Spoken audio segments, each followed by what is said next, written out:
Ang Ginoo manakan ninyo. Manausap kanin. Ang Santos nga Ebanghelyo sumala ni San Lucas. Himayaon ikaw, O Ginoo. Humaniini gipili sa Ginoo ang laing kapituag duha ka lalaki. Gipadala sila nga tinagurha aron maguna kaniya ngadto sa tagsatag sa kalungsod ug dapit nga iyang atuan. Miingon siya kanila, ang anihon daghan apan diutay ra ang mga ngani. Busa pag-ampo kamo sa tag-iya sa anihon aron magpadala siya og dugang pang mga mamumuo nga moani niini. Lakaw kamo, nagpadala ako kaninyo nga sama sa mga nating karnero ngadto sa mga lubo. Ayaw pagdala og puntil ni sudalan sa limos ni sandalyas. Ayaw kamo paghunong aron paghimamat kang bisan kinsa diha sa dalan. Bisan diing balaya kamo moabot, unahan ninyo pagingon ang panagdait maania niining balaya. Kung dito may nagpuyo nga mahigugmaon sa pakigdait, ibilin kaniya ang inyong yukbo sa pakigdait. Kung wala, bakwiya ang inyong yukbo sa pakigdait. Pabilin kamo ni atong balaya o kaon og inom sa ilang idalit kaninyo, kay ang mamumuo angay gayod nga suhulan. Ayaw pagbalhin-balhin gikan sa usa ka balay ngadto sa lain. Kung moadto kamo sa usa ka lungsod ug dawaton kamo nila kaon sa idalit kaninyo, ayuha ang mga masigiton ni atong lungsura ug sultihi ang mga tao didto nga hapit na moabot kanila ang paghari sa Dios. Apan kon moadto kamo sa usa ka lungsod ug dili kamo nila dawaton didto, gula kamo ngadto sa kadalanan ug ingnan ninyo ang mga tao. Bisan nangabog sa inyong lungsod nga mitapot sa among mga tiil, among taktakon batok kaninyo.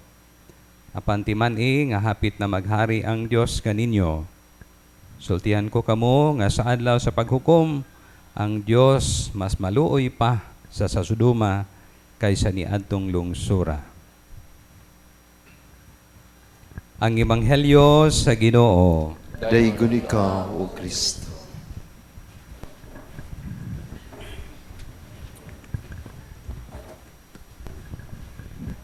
Tungod sa kamoderno sa kalibutan, daghang mga tao nga dili na motuo sa mga butang nga dili makita o kaha dili mapruibahan sa siyensya. Na magpasalamaton ta nga apil po ni sa grasya sa Ginoo nga nauso ang nahibalik pagbalik ang kalihukan ministry sa exorcism ug deliverance kay at least ubay-ubay na usab ang kanang murag mituo nga biyan sa atong makita na apoy mga realidad nga apil sa mga minugna sa Ginoo. Na kaniadto even karon daghang mga tawo nga moderno nga skeptical about the existence of angels.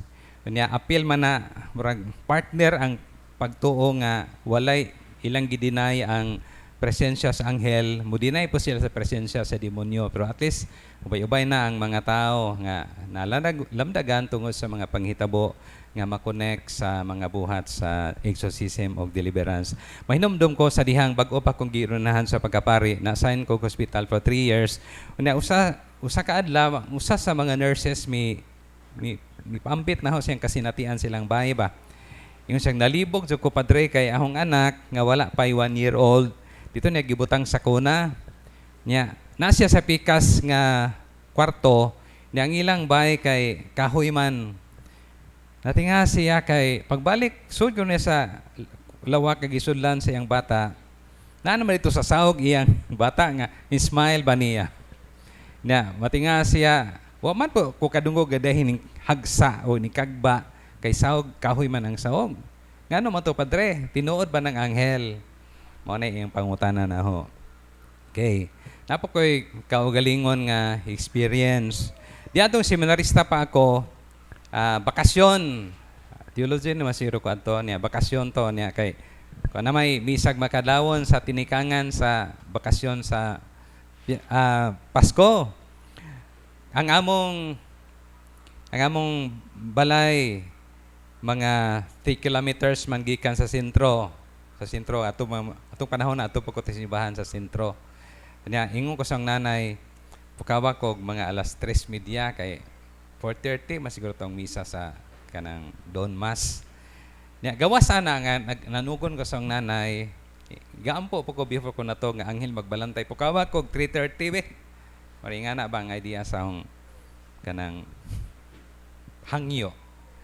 Na nakurat ko kay sabtang natuog ko walang damha nga nakadungog ko nga nimurag ni bagting nya ang pagmatar ko na ho bagting kanang kutsara bitaw nga gipakkang kasara nya mo prolong bitaw ng sound sa kutsara nga gibagting di na mata ko tanaw sa relo 3:30 dili po to demonyo kay manupukawon mo ko niya padong man ko mo simba so di gito demonyo anghel to so kini nga pangunahuna nga real ang presensya sa anghel do wala ta kakita kay kanang atong nakitaan og naatay doorway or naatay third eye makikita man tag anghel pero anghel ra man na di man anghel tinuod pero normally di ko ta kakita gawa sa mga special nga mga tawo nga gitagaan og special nga pribilehiyo sa Dios nga makakita sa mga anghel for the reason pero kana kasagaran atong labi na kitang naadinhe og kakita tag anghel ang ilang anghel ra na dili jud na anghel itom na siya og atong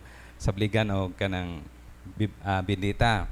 So, kini nga pangunahuna nga tinuod ang presensya sa mga anghel bisag wala ta makakita, nagdala na ho sa akong nabasahan kabahin sa tulo ka bata nga sa Fatima nga si Lucia, Francisco o Jacinta. Ang unang first three appearances dili man to appearance sa mahal nga inahan kundi pagpakita sa anghel nga may-introduce ang kaugalingon nga siya ang anghel nga nagbantay sa Portugal.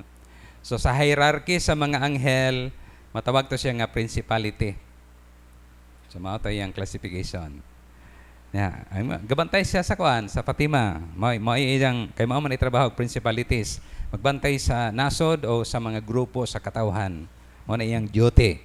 Now, ingon si Santa Lucia, the appearance of yung siya nga gidescribe niya kung saan nakita niya ba sa tong giingon niya nga anghel yung siya nga the appearance of a young man of 14 or 15. So just imagine batanon ang appearance sa maong anghel.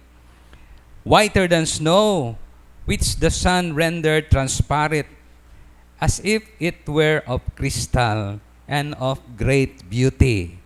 We were surprised and half observed. We did not say a word. Gusto lang kong i-emphasize ning of great beauty. Ang pangutana, nganong of great beauty man tong anghel? Tungod kay holiness is true beauty. In other words, walay maot og naong sa langit kay holy man ang tanan and holiness is true beauty man. In fact, there's no other kanang beauty nga dili associated this no other true beauty nga dili associated with holiness. In other words, mag-isgot ta og synonymous ang pulong nga pagkabalaan mao nay true beauty. Ha? So walay mautog naong sa langit. Ano man kay kanang balaan man. So mingon ta nga di man ko gwapo di ko mahilangitan di na may punto. Kung mahilangita, matransform ang atong dagway sa best version sa atong kaugalingon. Panalitan o mingon tag di man ko gwapo. So kanang imong dagway, the same nga dagway i-convert na sa Ginoo into the murag prime nga dagway ba.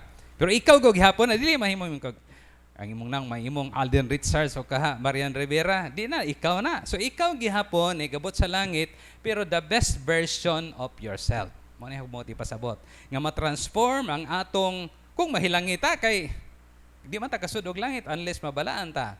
So kung masuta og langit, mabalaan ta, mugawas ang atong true beauty. In fact, unsa man nahipagsuportan ning ahong wa man ko kabasaan ni pero maughan ahang claim asang pamalandong ba. Bot basig na ay nagsuhat nga theologian pero wa ko kabasa. Ambot og unsa ning ahong iabot sa pangunahon na. Ahong mong gibasihan ani naay mga CFD dinhi pero murag wa joy usa maka-present ka moingon ang New Testament ang ebanghelyo nga naay gi-mention dito nga word for word nga si Maria gwapa. Di man ta kaagi ana. Gawas og naa siguro koy wa mabasahi pero I presume nga wala na siya ibutang dito nga si Maria gwapa. Okay. Pero unsay nahitabo sa pagpakita niya dito sa langob sa Lourdes? Wa ko kanto pero ang binasa ra ning ahang nga dito siya sa gruto sa langob sa Lourdes. Matod sa visionary nga si Bernadette, ingon siya nga gipa-describe ang unsa may mo nakita natong langob, ingon siya nga patanon nga babae, mga 16 to 17 years old, perting gwapaha. Naganahan ko mo balik-balik dito kay makakita ko siyang talagsaon nga beauty kay mura man ko og mahay ba. Di hay nga kana siya buka nang murag mugaan ang iyang pamati siyang kaugalingon. Sa mo na yang giingon ngana ka talagsaon ang beauty ni kana bitong na artista nga gwapa ganahan ta mo gukod-gukod kay gwapa man. Ladyo ra na sa beauty ni Maria. So makasabota unsay bot ipasabot ni kanang Bernadette sa iyang pag-ingon nga ganahan ko mo tan-aw kay mura ko mamurag mo mulutaw ang iyang kasing-kasing sa pagsudong sa talagsaw niya kaanya sa mga babae. Nya on the 16th appearance sa mga babae, ipangutanan niya unsa man po imungan or unsa man po imungan. Ang gitubag niya sa mga babae nga gwapa kadto insag I am the Immaculate Conception. In other words, si Maria jud gikonfirma ni Maria nga siya day duto. In other words, ako ang gipanamkon nga walay buling sa kasalanan. So why buling sa kasalanan? Balaan jud. Mao ni rason ngano nga bisag wala i-mention sa Biblia nga litra por litra o bisan implication lang nga maanyag si Maria, wa man ta kaagi jud ana sa gospel. Ambot og nabay mga sambingay sa Old Testament, wa pa ko kaagi pero umani ka sa New Testament sa gospel wa mo gyud. While implication nga si Maria maanyag batan-on nga babae lang giingon. Pero ngano mang namatay po to siya mga 50 years old si Rokap, wa to mamatay kanang gipasaka sa langit. Di mo to mamatay si Maria kay wa mo to isagod. Death is the punishment for sin. Nya wa mo to siya sala. Bisag gamay. So di sa mamatay gipakatog ra to siya nya gipasaka. So paghawa niya sa kalibutan, presuming kanang dagway sa usa ka pobre man to sila. Di mo to hayahay, di mo to pareha ng mga batan-on ron nga, mga dato ron nga magpa beauty enhancement, magpakbikibilo. So bisag sa isinta na sila mo pag bata tanaw si Maria sa may magpakibilo atong panahon ng natural man tiyang beauty. So posible namatay ang Ginoo. Nanganak siya ni Jesus 15 years old, something like 15 or 16. Butang latog 15. Unya si Jesus namatay tuig nga sa pangidaron nga 33. So plus 15 de 48 ba? 48. Just imagine og pobre nga 48. Di wa pon maingon gipasaka dayon dugay mi sakpod sa uban ni San Juan. So basi ibutang tag 50 plus. Pag unahon na mo og kanang pobre nga 50 years old sa kalibutan. Nga why bilo-bilo, why bikibilo. May imagine mo ko sa iyang dagway. Pero nga naman sa iyang pag-appear dito sa kanang Lourdes, 16 to 17 years old man. Na-transform siya, kaya lagi, holy man siya. So, holiness is true beauty. Mga itong super kag-anyag si Maria nga naman, kaya ang tinuod nga, maunigingon sa akong classmate, kadungo mo yan nga si Father Manoling Francisco, na classmate may grade first year o second year, na siya ay kanang murag talk nga iyang gi-record sa CD, ingon siya nga, God is beauty itself. Kanang beauty nga, ever ancient and ever new. So muisgot ka og kaanyag nga kinaraan, makita nimo na sa kaanyag sa Ginoo. Kanang minorderno pa nga kaanyag, kita gyapon na sa kaanyag sa Ginoo. So bisan asa nimo dalha ang beauty sa Ginoo, standard sibo gid ang Ginoo. Mao bitanang og mahilangit kanang di na ta mapuan. Ngano man kay to see God is to be happy. Mao ganay kanang rason. So kaning mga tao nga ordinaryo ra og kanang ordinaryo ra nga magtotoo mingon nga gusto ko mahilangit kay aron magmalipayon ang ahong kinabuhi for eternity. Pero kanang lawom-lawom mo espiritualidad mingon siya nga gusto kong makaksudong sa dagway sa Ginoo. Ngano man kay tusigan mao man ang importante. Bisan pa og ang Ginoo mo balhin og pudyo sa langob wa nay lami ng langit puring na kay ngano man it's God who gives us meaning. Maoy makahatag nato og katagbawan nga dili na zutagutomon, dili kakapuyon kay to see God's beauty is talagsaon nga mahay ka sa beauty sa Ginoo. Nya, just imagine si Maria next to Jesus, who is God, in beauty. Kung gwapa, super gwapa si Jesus. Samot, hasta si Maria nga sunod in rank ni Jesus sa iyang kabalaan. So, mo na rason nga no nga si Maria, gwapa yun nga ni-appear sa mata sa bata nga si Bernadette o dalagita nga si Bernadette. Balik ta sa na ko na hinumduman day. So kung ato ra ni kinahanglan is holiness. So dili na ta kinahanglan mag tina-tina og buhok aron ta magwapa sa langit. Dili na kinahanglan magkiskis pa og kilay aron magwapa sa langit kay ang ato ra panginahanglan is nga magkinabuhi nagbalaan sa kalibutan aron ang atong pagkabalaan dinhi magdala nato dito sa langit once ma-purify ta mahimot ang balaan, purely nga baraan na dito, mahimot ang maanyag. So, no need nga magpatina-tina pa ta. So, ang atong goal sa kinabuhi, puy aning kinabuhi sa kalibutan sa pagkabalaan. Nakoy dua-dua sa pulo nga pagkabuutan o pagkabalaan. Ang ato mo kong unahuna og buutan kay kanadi masukko, bisag nakasata, di takasabaan, mamo na itong buutan, kanang pinultiko style ba? Kung personality, di takasabaan. Dili man na mao gikinahanglan sa langit. Si Padre Pio, mga saba man to. Kaya may mga tao nga di tinarong og kumpisal. Da kahibaw sa si Padre Pio nga naisa nga gitago iyang kasabaan. So pa makana lugong tong uban da mobalik kay makonsensya. So ihatag niya ang pasaylo. So in other words, dili gito please si Padre Pio. So sa atong standard mga di man ni buutan ning parian eh. So mo na itong naon, dili ang pagkabuutan ang mahilangit, kundi ang pagkabalaan.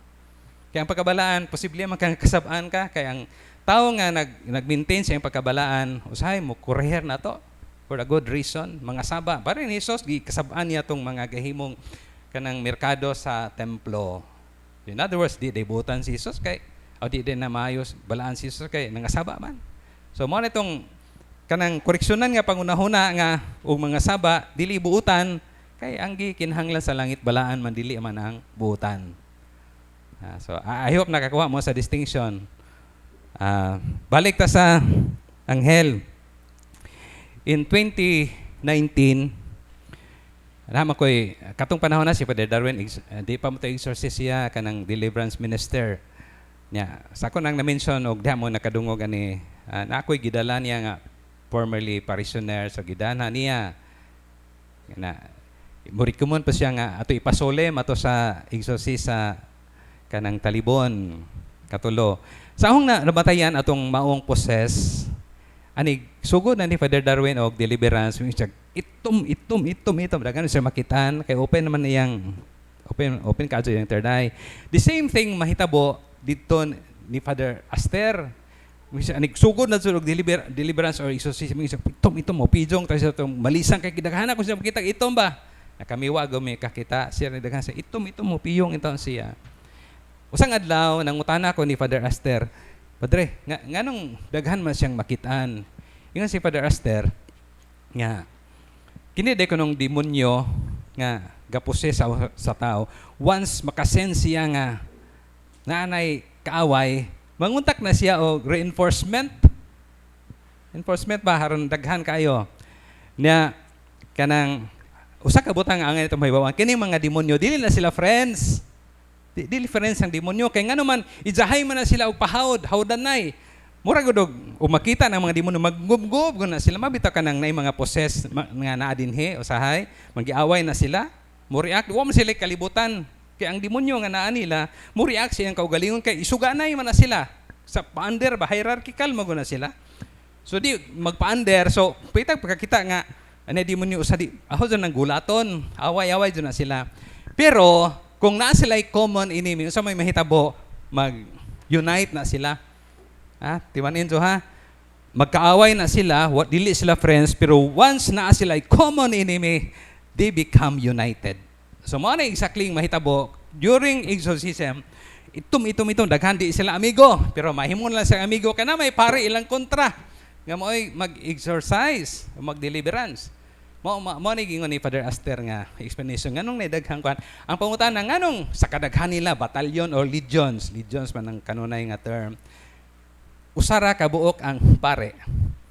Nganong wa man sila nahimo during exorcism? It is because sa dili pa mi magsugod og deliverance or exercise, manawag man mi og anghel, manawag man mi sa proteksyon sa mahal nga inahan, kanang mantle o protection, bukutan mi. Bisag daghan na sila, batalyon na sila, di sila ka-attract ka sa, pero mao ni hadlok ani, pwede ma-deliverance o ma-exercise ang paring nakalimot ba og, I hope nga wa na, di na mahitabo. Okay, basin og, kanang na excited kayo ang pare, wa siya, mangayo o proteksyon sa mahal nga inahan o sa mga anghel o ni San Miguel. So posible kusag naay something nga mahitabo niya kamo masay proteksyon na baray migisaligan. Wa migilay saligan. Amo gisaligan na proteksyon sa mga anghel. Mao na nga kana silang batalyon niya kung giingon tanaw ra nila kutob ngano man kay na may mga anghel nga gaproteher namo. So mao nay rason ngano nga kinahanglan gyud ta magampo sa kanunay labi na kana atong guardian angel nga atong pasidonggan karon. Kay sila kay mutabang nato. Ang problema lang jud ani kon natay doorway ba? Kay mahimo mo daw accessible nila. Manang vulnerable ta nila. Manang maningkamo ta nga kung natay doorway, natay mga third ito nang pasira. Aron dili sa kasuong nato o kaatake nato.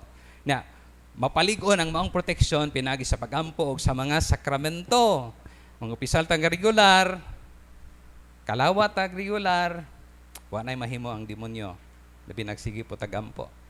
Kapag tindaganan, wa gasalig ra mo gusto sige nabugoy atong ikapanghambog nga ato So pasalamat nga ang kining mga gahom sa Dios nga dako gikatabang sa atong kaluwasan o proteksyon iyang giintriga sa maong simbahan. Bulahan di gyud ta moingog swerte kay malang mao connotation ng swerte. Bulahan gyud ta nga nata sa simbahan Katoliko. Kay proven na nga ang mga demonyo hadlok yod sa taga-simbahan nga matuod. So again, diining kapistahan o papasinong sa mga anghel magbalantay, pasalamatan nato ang Ginoo nga gitagaan ta niya og gwardiya sikyo aron kita magiyahan sa katarong kay kanang atong mga lamdag sa atong pangunahon na usahay sa atong kalibog, sa atong pagpili sa maayo og dautan. Ang pagpili sa maayo apil na sa gihunghong sa anghel. Ngano man espiritu sila, partly spirit mabutan, namatay spirit nga part. So maka-input na sila sa itong unahuna o mga ideya nga maayo. In other words, ug mamatay ta, niya, hinagbo ta og German dito. Do you think adi mo magka-istorya? Istorya mo, mind to mind ang kanang communication. Bisag wa ka kaislog kanang German, tungod kang espiritu, ang communication sa espiritu og espiritu sa kalag o kalag kuan man, mind to mind. So in other words, og naata sa katapol, gawnaw na ta, pwede ko mo input ang mohatag mo feed og mga tentasyon ang demonyo mapita nang ingon nga ayo tay hinuktok kay mo feed yun ang demonyo og mga tentasyon sa imong unahona. Kay partly spirit matada sila pud espiritu. Wala nga make yourself always busy. Kanya, mazo nang magampo ta kanunay, aron ta damor nga mapalig-on. So I hope na ato'y ikatabang sa atong pagpamalandong.